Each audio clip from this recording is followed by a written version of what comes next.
Bismillah. Değerli basın mensupları, hepiniz hoş geldiniz. Afiyet olsun. Davetimize icabet ettiğiniz, buraya teşrif ettiğiniz için hepinize ayrı ayrı teşekkür ediyorum.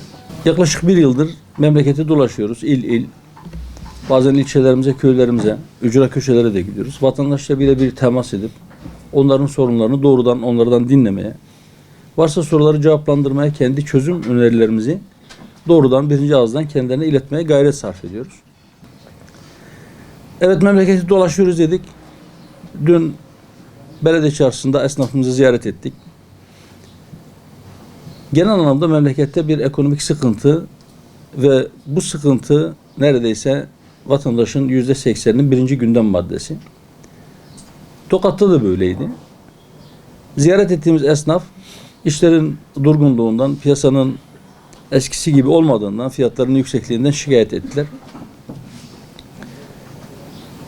Memleketin gündemi ekonomi, geçim sıkıntısı. İşte önümüzdeki Temmuz ayında emekli maaşları ve memur maaşları yeniden belirlenecek. Asgari ücrette yeni bir düzenleme gerekiyor mu, gerekmiyor mu? Bu tartışmalar var. Bununla ilgili hükümetin önünde bazı çalışmalar olduğuna dair haberler basına yansıyor. Bununla ilgili ben kısaca şunları söylemek istiyorum. Bu ekonomik sıkıntılarla ilgili. Bize göre sorunlar ciddi, fakat pansuman tedbirlerle bu sorunların hallolabileceği düşünülüyor. İktidarın bu sorunları ne zaman çözebileceği konusunda vatandaşta bir belirsizlik, kafasında bir soru işareti var. Fakat bir muhalefet partisi genel başkanı olarak söylüyorum, muhalefet de henüz vatandaşa bu sorunları çözebileceğine dair yeterli bir güven verebilmiş değil. Gerçekten vatandaşın kafası karışık, bir beklentinin içerisinde, ama vatandaş sorunların nasıl çözüleceğine dair bir ümit ışığı beklerken siyasetin gündemi maalesef çok farklı. Hangi ittifakta kimler yer alacak? Hangi ittifakın Cumhurbaşkanı adayı kim? Seçimler ne zaman olacak? Zamanında mı olacak? Erkene mi çekilecek? Baskın bir seçim olacak mı gibi vatandaşın gündeminden uzak bir şekilde tartışmalar devam ediyor. Evet, dedi ki sorunlar ciddi. Pansuman tedbirleri yetmez. Mutlaka sorunun köküne inmek lazım. Enflasyon, kur ve faiz üçlü kıskacıyla özellikle dar gelirliler bir cenderenin içerisinde hissediyor kendisini ve çok ciddi sıkıntılar yaşıyor. Cari açık artıyor ama buna rağmen israf ve yolsuzluk bir türlü önlenemiyor. Memleketin yeterince zengin olduğuna, kaynakların hepimize yeterli olduğuna ben inanıyorum. Ama bölüşümle ilgili bizim ciddi sıkıntılarımız var. Sistem, yani kapitalist ekonomik sistem zengini daha fazla zengin eder ve sürekli dar gelirlinin, fakirin aleyhine çalışır. Şimdi de böyle oluyor, dün de böyleydi. Eğer sistem değişmezse yarın da böyle olmaya devam edecek maalesef. Bölüşümde çok ciddi bir adaletsizlik var. Hayat pahalılığına rağmen bazıları için hiçbir şey değişmemiş. Normal zamanlarda çok kazananlar kriz dönemlerinde daha fazla kazanıyorlar. Yakın geçmişte bankaların ilk 3 aylık dönemdeki kar oranları açıklandı. Birkaç katına çıkardıklarını hep beraber gördük. Yani paradan para kazanma bütün hızıyla devam ediyor. Böyle olunca da yeterince yatırım olmuyor, işsizlik düşmüyor. Dar gelirlinin cebine hayatını devam ettirebileceği kadar bir gelir girmiyor. Yoksulluk sınırı 20 bin liraya dayandı. Açlık sınırı 6 bin civarında. Tek kişilik bir insanın yaşam maliyeti dedikleri, yani kendi hayatını devam ettirebilmesi için gıda, barınma, giyinme, sağlık, kültür gibi harcamaların tamamı sadece bir kişi için 7.800 lira civarında olduğu sendikalar tarafından hesaplanıyor. Bu işin ilgilileri bu gibi rakamları vatandaşın önüne koyuyor. Bir kişinin geçim maliyeti 7.800 lira. Şimdi dedik, önümüzdeki süreçte yakın zamanda yeni emekli maaşları ve memur maaşları belirlenecek. Bu maaşlar belirlenirken mutlaka bu rakamların göz önünde bulundurulması lazım. Asgari ücretin tanımında bir problem var diyoruz. 10 yıldır söylüyoruz bunu. Asgari ücret sadece işçinin geçinmek için zorunlu ihtiyaçlarına yetecek ücret olarak tarif edilir. İşçinin ailesi bu tanımın içerisinde yoktur. Bir kişinin hayatını devam ettirebilmesi için 7.800 lira ihtiyaç duyduğu bir memlekette asgari ücret 4.250 lira ise yapılması düşünülen zammın üzerine konması halinde bile asgari ücretin bu rakama ulaşmayacağı belli. Biz asgari ücretin işçi ve ailesine yetecek bir ücret olmasını beklerken sadece işçiye bile yetecek bir ücret olmaktan çıkmıştır asgari ücret. Mutlaka bunun düzeltilmesi lazım. Evet, halkın gündeminde daha çok ekonomi var dedik ama tek gündem bu değil.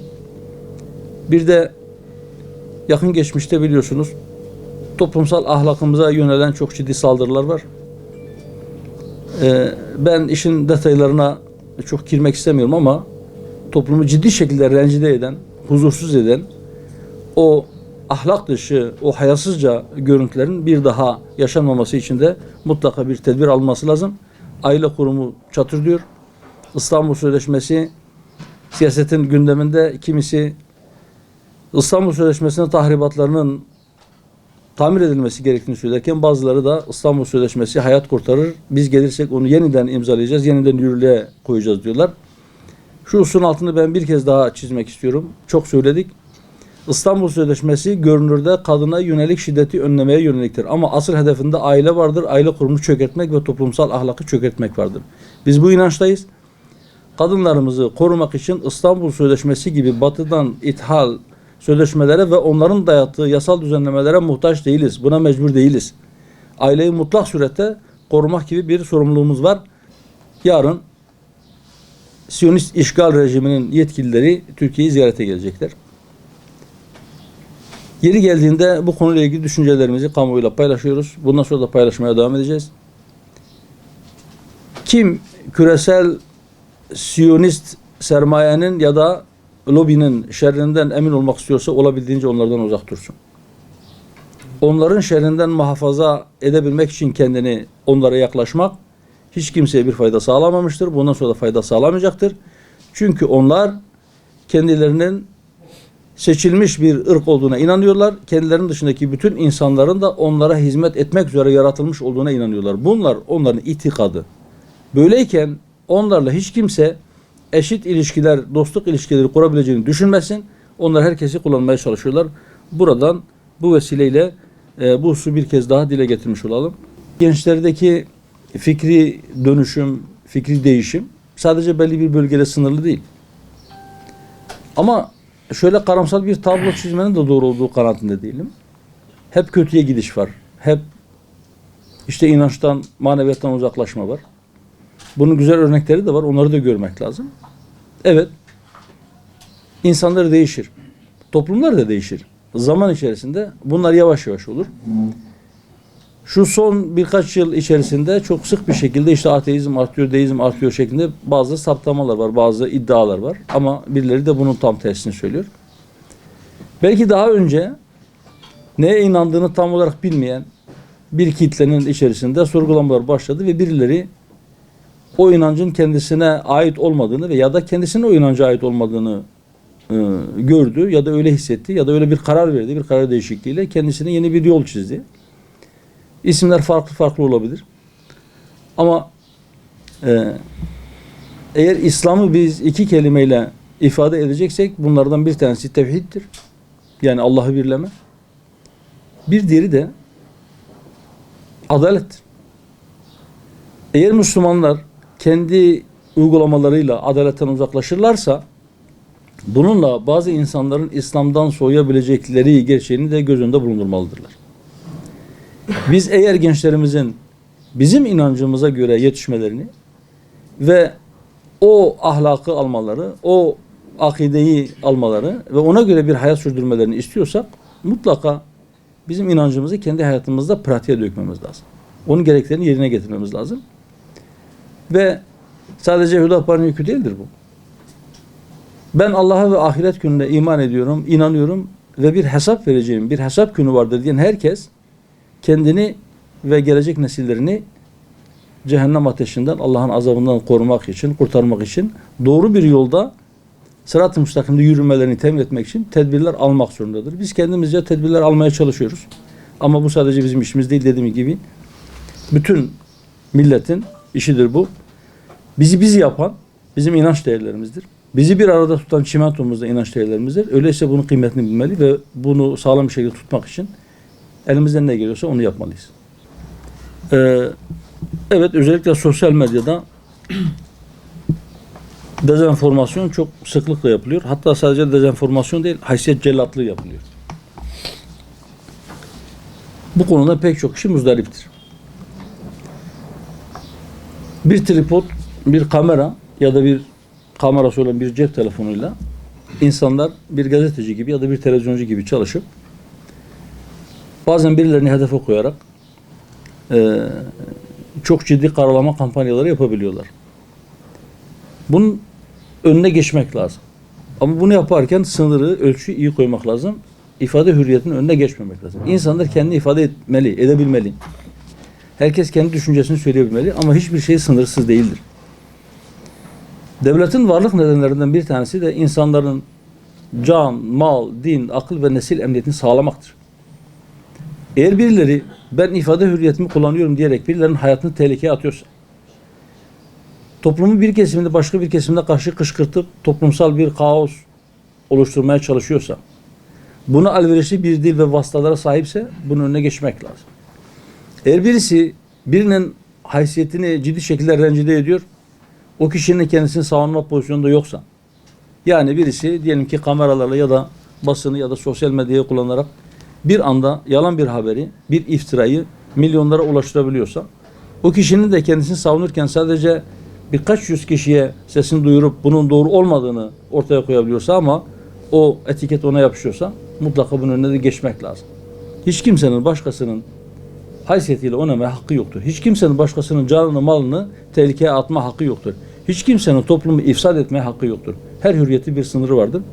Dediğim gibi bu düzenlemeyi yaparken mutlak surette hürriyeti de ortadan kaldırmadan, yok etmeden, özüne dokunmadan ama diğer vatandaşların da hakkını, hukukunu gözeterek bir düzenleme yapılması gerekir. Sınır ötesi operasyonlarla ilgili de farklı dönemlerde söyledik, dile getirdik. Sınır ötesi operasyonlar durup dururken yapılmıyor. Eğer sınır ötesi operasyon yapmayı gerektirecek bir durum varsa orada sınır ötesi operasyonlar yapılıyor. Bundan önce de yapıldı. Bundan sonra da yapılacak gibi görünüyor. Sınır ötesi operasyonların bugün görünen en büyük nedeni silahlı bir yapılanmanın sınır ötesindeki yapılanması ve oradan silahlı eylemlerini sürdürmeye ya da yönetmeye devam etmesidir. Bu olduğu müddetçe de olacak. Suriye'deki durum, kaotik durum, Suriye'deki savaş başladığı 2011 yılından bu yana biz mütemadiyen söyledik. Dedi ki Suriye'de eğer karışıklık olursa, orada bir iç savaş çıkarsa bu bütün bölgeye zarar verir. O dönem belki Suriye rejiminin ömrünü, Esad rejiminin ömrünü birkaç ay olarak hesaplayanlar çok yanlış bir hesap yaptılar.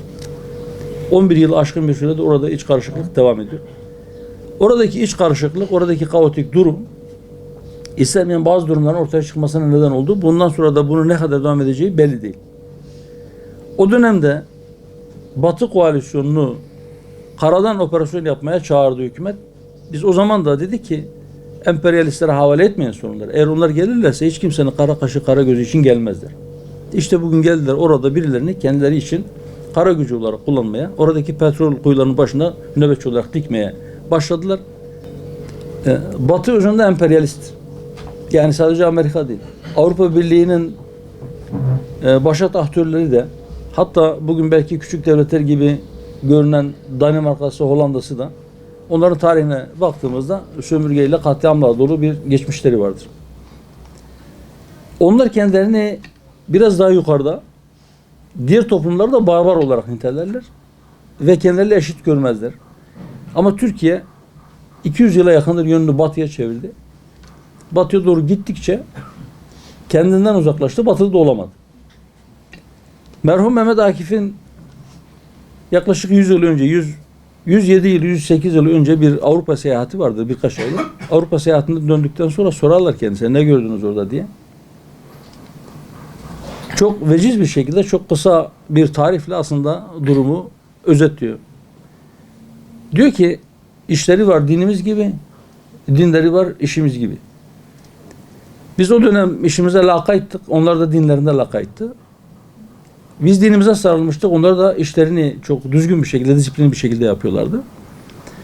Batı'ya gönderilen, Batı'nın fen ve tekniğini almak için oraya gönderilen öğrenciler ya da aydınlar, orayı incelemek üzere gidenler, baktılar onlar da muhtemelen aynı manzarayı gördüler. Fakat farklı şeyler çıkardılar. Dediler ki Batı'nın fen ve teknikte ilerlemesinin sebebi muhtemelen dinlerine olan lakaytlıklarıdır. Bize de geldiler, dediler ki dinle aranıza mesafe koyarsanız siz de uçarsınız. Bizi durduran dinimizdir. İşlerimiz zaten lakayttı. Dinde de lakaytlaştık. Hiçbir şeye benzemez olduk. Şeklen benzemeye çalışıyoruz Batı'ya. Ama onların belki dünyalık işlerindeki disiplinlerini alamadık. Fakat ahlaken ne kadar rezillikleri varsa onları aldık. Bundan vazgeçmeliyiz. Kendimize dönmeliyiz, özümüze dönmeliyiz. Eğer biz özümüze dönersek kurtuluruz ve belki diğer mazlumların da kurtuluş ümidi haline geliriz. Bizim böyle bir tespitimiz var, bizim böyle bir yaklaşımımız var. Ve biz diyoruz ki 2 milyara yaklaşan nüfusuyla İslam dünyasına yönelmek, İslam ülkeleriyle aradaki ilişkiyi güçlendirmek, önce belki ekonomik, ardından kültürel ve arkasında belki askeri bir birliği de getirecek şekilde bir araya gelmek gerekir. İslam birliği bir hayal mi? Bence değil. Bir gereklilik mi? Kanaatimce belki bütün mazlum milletlerin kurtuluşuna gidecek bir yolun ilk adımı olur. Azmetmeye değer. En azından denemeye değer. Bugünkü yönetimlerle bu mümkün mü? Çok kolay değil. Ama başka ülkelerin yönetimlerini değiştirmek bizim elimizde olmadığına göre belki o yönetimlerle iyi ilişkileri geliştirip kötü tarafları ya da kötü geçmişi izlerini silmek suretiyle geleceğe veya yeni ufuklara bir kanat açmak, oraya doğru kanat çırpmak, oraya doğru yol almak doğrusudur. An itibariyle Hüdapar herhangi bir ittifakın içerisinde değildir. Eğer seçimler zamanında yapılırsa yaklaşık 1 yıllık bir zaman var. Şu anda Sayın Cumhurbaşkanı Cumhur İttifakı'nın adayı olduğu konusunda bir açıklama yaptı. O da yakın bir geçmişte. Üzerinden herhalde 10 gün geçmedi. Diğer tarafta bir ittifak var. Tek adayla mı çıkacaklar? Muhtemelen öyle görünüyor ama diğer ittifakın adayı da belli olmadı. Başka kimler aday olacak belli değil. Bunun için söylüyorum. Kanaatimce şu anda bu konularda karar almak için erkendir. Yani henüz onun zamanı gelmemiştir. Mevcut sistem, seçim sistemi ve hükümet sistemi bir anlamda partileri ittifak yapmaya zorluyor. Cumhurbaşkanlığı hükümet sisteminden dolayı Cumhurbaşkanı olacak kişinin 1. turda eğer olmazsa 2. turda geçerli oyların yarısından fazlasını alması gerekiyor. Öte taraftan %10'luk bir seçim barajı var eğer bugün seçim olsa. Nisan ayında biliyorsunuz bu baraj, ülke barajı %7'ye indi. Şu anda YSK'nın açıklamış olduğu rakamlara göre 27 partinin seçimlere katılma yeterliliği var. Siz tam sayı yani %100'ü 27'ye böldüğünüzde %4'ün altında bir şey çıkıyor. Yani eğer eşit dağılırsa oylar bütün partiler %4'ün altında oy alacak. Elbette oylar eşit dağılmayacak. Ama bunu şunun için söylüyorum. Seçime katılma yeterli olan partilerin çok büyük bir kısmının yarısından fazlasının matematiksel olarak en ideal şekilde dağılımı yapsanız bile yarısından fazlasının baraj altında kalması kaçınılmaz. Teorik olarak bu böyle. Ama bu rakam %90'a da çıkabilir. Bundan dolayı da siyasi partiler bir ittifak içerisinde yer alarak baraj sorununu aşmayı deneyebilirler. Ama bütün bunlara rağmen Hüdapar kendisini herhangi bir ittifakta bulunmak zorunda hissetmiyor. Ama bir ittifak içerisinde bulunabilir. Hepinize teşekkür ediyorum. Sağ olun.